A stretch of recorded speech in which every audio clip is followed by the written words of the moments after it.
שמי ליאור אייר, תעודת זהות, 055-40-888-4.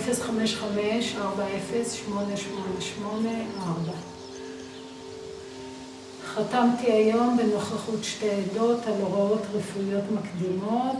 משאלתי היא כי, 1-1, לא ינקטו לגביי אמצעים שישאירו אותי בחיים מלאכותיים. במידה שינקטו אמצעים כאלה בשעת חירום וקיומי יהיה תלוי בהם בלבד, הם ינותקו.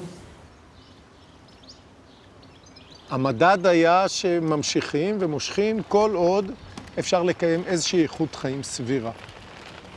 זה כבר לא הייתה איכות חיים סבירה. להיות ערני ובסבל זה דביל.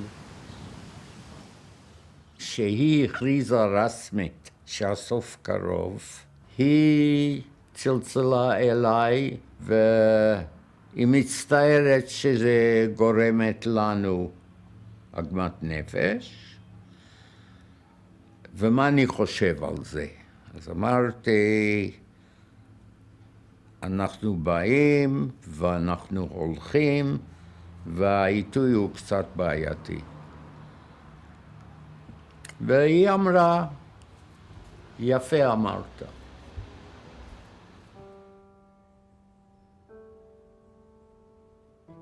יש סריקה של טופס שהוא חלק מאחד החוקים הכי מתקדמים בעולם היום. כל אדם ממלא בדיוק איזה פעולות רפואיות הוא מוכן ואיזה הוא לא מוכן שיעשו לו. היא אמרה, אני לא רוצה שיבצעו את הפעולות שכל מטרתם היא להאריך את חיי בעוד תקופה קצרה, דבר שיוריד את איכות חיי, ולכן כל פעולה כזאת היא כתבה להימנע. תרופות מקילות, זה למשל היא רשמה לא להימנע. אנחנו נוהגים לתת הוראות ולקבוע לגבי כמעט כל דבר שקשור בחיים שלנו. אנחנו לא מוכנים שאנשים אחרים יחליטו בשבילנו, בוודאי ובוודאי לא אנשים זרים. ופה זה אחד הדברים הכי אישיים והכי חשובים בחייו של אדם. זה השלבים האחרונים של חייו.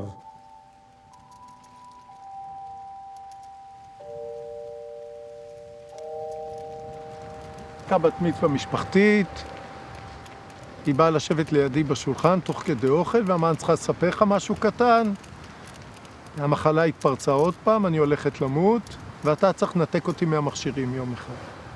זה הסגנון של ליאורה. אם עכשיו צריך לאמר משהו, אז עכשיו נאמר. סביר להניח שמצבי לא ישתפר באופן שיאפשר לי אורח חיים סביר תוך שמירה על איכות חיים. יש כאן רשימה של משאלות. מבלי לגרום מהוראת צוואה זו, הנני ממנה בזה את מר איתמר בעלי. להיות בא כוחי המוסמך במקומי להסכים ולסרב למתן טיפול רפואי עבורי, בהתאם לצוואתי זו ובהתאם לרצוני כפי שידוע לו. זהו, אני מבקשת תשמרו העותק שלו בצורה מסודרת.